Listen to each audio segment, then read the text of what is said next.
on to the male reproductive system. This is once again a mid-sagittal section for the male reproductive system. And now the primary organs of the male reproductive system are the testes, the gonads. Everything else is actually considered a secondary sexual characteristic. And now there is a complex series of tubes in this system that are pretty significant to the functioning. So we do go from the testes to the epididymis, to the ductus deferens. Previously, we may have referred to this as the vas deferens. Now it's mostly considered the ductus deferens. There are 3 significant glands in the male reproductive system: the seminal vesicle, the prostate gland, and the bulbourethral gland. Some references will call this a Cowper's, C-O-W-P-E-R, Cowper's gland. And that is embedded in the pelvic floor muscles right there. Now we are reaching the penis, and the penis does have multiple parts to it, multiple erectile tissues, and those are known as the corpora cavernosa, corpus cavernosum singular, and corpus spongiosum. So there's 2 of the corpora cavernosa. It's such a weird pluralization. 2 corpus cavernosum and 1 corpus spongiosum. And we will have a cross-section for this. So all those erectile tissues together are going to make up the penis. The tip of the penis is known as the glans of the penis. And let's see, that testis was back in the scrotum. That's a multiple layered structure. There's quite a bit of musculature in there, as well as skin. I do want to point out this ductus deferens is taking a really interesting journey. And this is actually the, I just blanked on the name. The ureter, there we go, it's labeled. The ureter, so from the kidneys down to the urinary bladder here, this ductus deferens actually anchors over that ureter on its way to the ejaculatory duct and on the way to the urethra. So that's all connected. So moving on to the anterior view, which question mark calling this the anterior view. There's a really weird thing that happens in the male reproductive system, and that is that there's no good way to do this. In the anatomic position, the male penis is assumed to be completely erect and pointing at the ceiling. That's actually anatomic position for the male penis. So this has it pointing towards the floor. That means by definition this is not the anterior view. Unless, yeah, and we didn't flip it because the testes are down here. Technically they got that wrong. It's a better illustration than if it was in anatomic position, because now you get a very clear view of these glands and how this all connects. So I'll allow it. But I just want you to be aware of that very amusing detail about anatomical position. If you are not familiar with the male anatomy, it is not typical for males to go around fully erect and pointing at the ceiling. No, it's not. But somebody decided that that was anatomical position, and that always cracks me up. So we can see the paired corpora cavernosa. I'm being creative with my pluralization. So there's 1 corpus cavernosum here, 1 corpus cavernosum here, just a single corpus spongiosum. They have made this urethra gigantic for some reason. Very interesting. Okay, this is the urethra. This is part of the urethra. There's 3 parts to the urethra. There is the spongy urethra, which is located within the corpus spongiosum. So when the urethra is going through the corpus spongiosum, it is the spongy urethra. Okay. When it's going through the pelvic floor muscles, when it's traversing those, we call it the membranous urethra. They have taken out the pelvic floor muscles in this image. So here's that pelvic floor musculature. That would make this the membranous urethra. So that's probably a better visual for that. And then here's the prostate gland, and that prostate gland does surround part of the urethra as it exits the urinary bladder. So that's the prostatic urethra. That's pretty clinically significant as well. There's a medical condition called benign prostatic hyperplasia, BPH. The majority of men over the age of 60 are going to develop BPH, and that means that the prostate gland is going to get bigger, thicker. It's going to eventually crush the prostatic urethra and make urination very difficult for elderly men. It's very, very, very, very, very common. It is benign. It's just nobody likes to live their life being physically unable to urinate. It's unpleasant. And it can cause problems. Urinary stasis, anything that keeps you from peeing, can cause kidney problems too. Yep. What else did I want to say? Over on this side, they are demonstrating a little bit more with the testis. Now, the testes, embryologically, they develop in the abdominal cavity. They develop in the peritoneum, and they have to descend. And when they descend, they actually descend through the inguinal canal, which is part of what this is representing. So this actually did not develop down in the scrotum. This developed up here, and then went and descended through the inguinal canal. And as it descended, it took some layers of musculature in with it. Do we have, yeah, the cremaster muscle is one of them. That's the only one they're going to label. That's fine. So as it descended through these cavities, it took some body wall musculature with it. We've got several layers within the actual skin of the scrotum. This is relevant clinically as well because females don't have testes. They don't have, biologically female people don't have testes. They don't have this descent of the testes. That means there's no like permanent opening in the inguinal canal for a biologically female person, but there is this sort of permanent opening in the inguinal canal for biologically male people, and that leads to something called an inguinal hernia. It's possible for some like piece of small intestine to go through that opening and herniate into the scrotum. It's relatively common. Okay. This is that cross-section of the penis that I promised. Two corpora cavernosa. Oh, hey, I am getting that pluralization correct. So again, corpus, plural A, cavernosum, again, plural A, corpora cavernosa, and one corpus spongiosum. I always think this looks like the face of a monkey. I've had students tell me it looks like the face of a fly.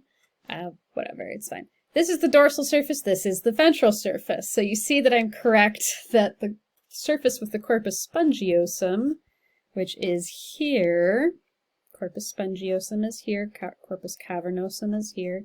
See, this is actually the ventral surface. They have admitted that this is the ventral surface. So again, the ventral surface is the penis is erect and pointing at the ceiling.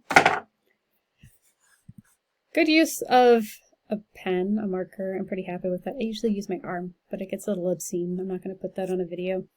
You have to wait for real life for me to get obscene when nobody's recording me. Okay. We'll go into more details about what those glands release separately. Now, these tables are mostly from an older source.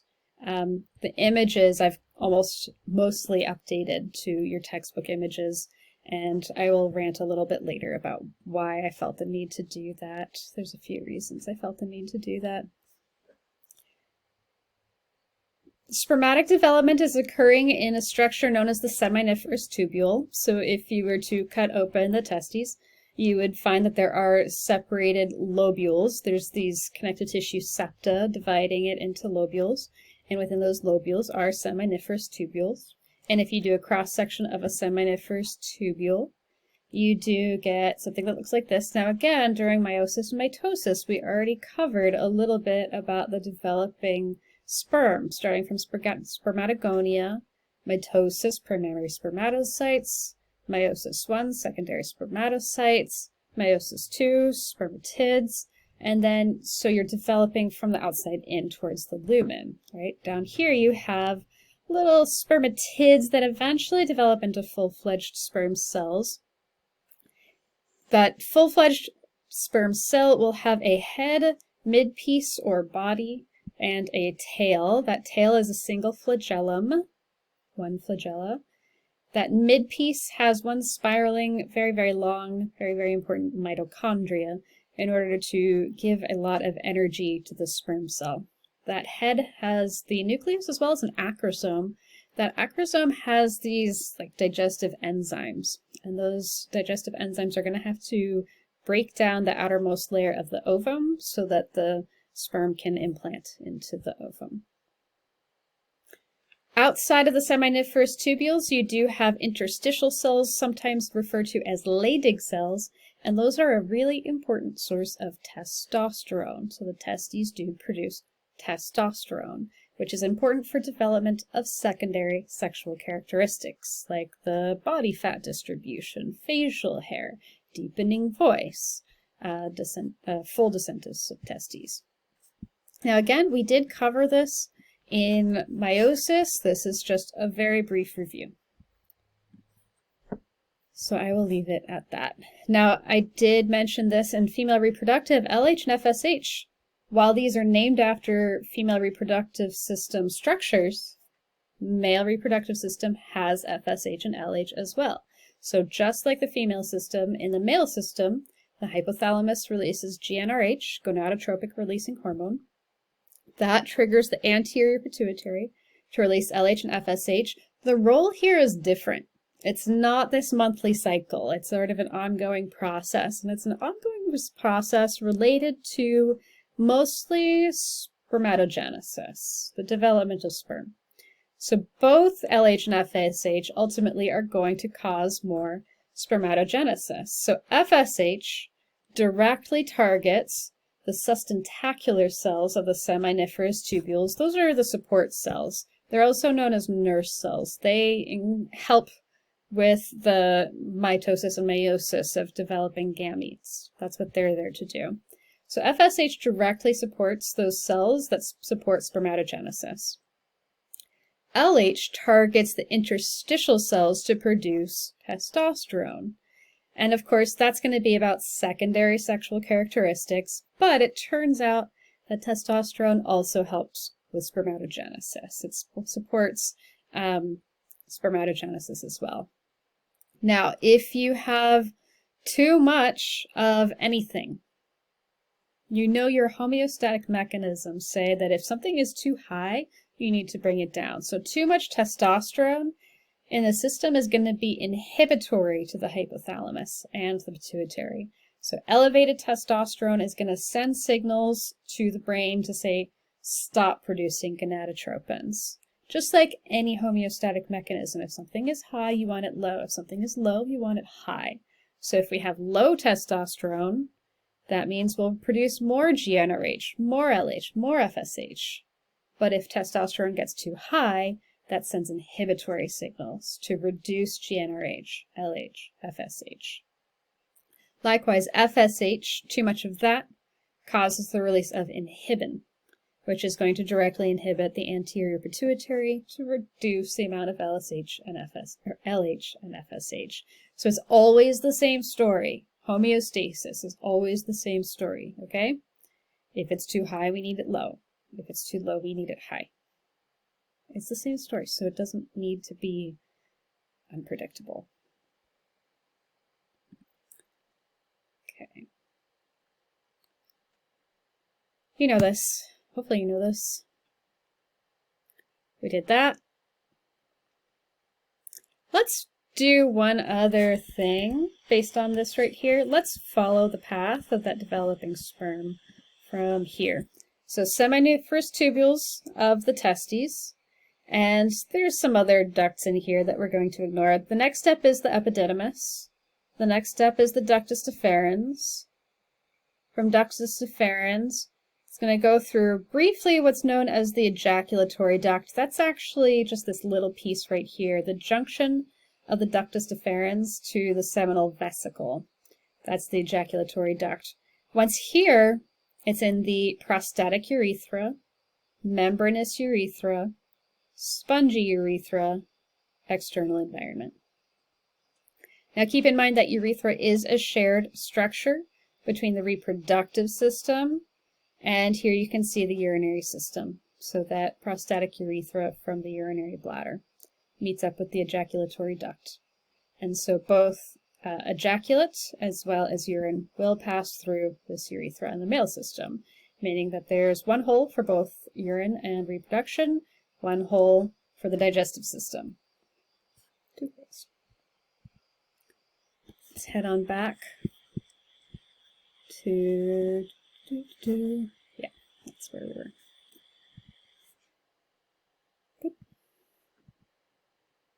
Okay, what do each of those glands do? The seminal vesicles release fructose, which is a type of sugar that's going to act as something that's going to supply energy to the sperms to power the movement of that flagella so that it can move through wherever it lands. If we're talking about pregnancy, then female reproductive system. It's also a slightly alkaline secretion, which is going to help the sperm to survive. Prostate gland secretes a slightly acidic fluid with citric acid, acid phosphatase, and hydrolytic enzymes that break down clotting factors. We actually need for the semen to be somewhat fluid. It's not always fluid in every species, so there's phases. It's I usually like to talk about rat orgies at this point in the reproductive lecture. If you're a rat, when you ejaculate, you're going to make something called a semen plug.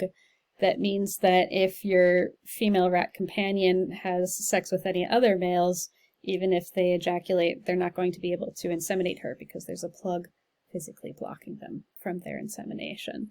So solid semen is a competitive reproductive strategy. Humans have a fairly liquid semen in comparison, indicating that we are relatively monogamous, although that's always contentious. Bulbourethral gland contains some mucus. This is simplified. There are some other stuff coming from these glands. Prostate-specific antigen is an important one if you're interested and if you're trying to get ahead for A&P. You might want to look up PSA among some other things going on here. We talked about Leydig cells, those interstitial cells releasing testosterone. We talked about its function. We did that. We're good there. Okay, that was more or less, male reproductive system. I think I'm going to stop here because we're going to go into some special topics.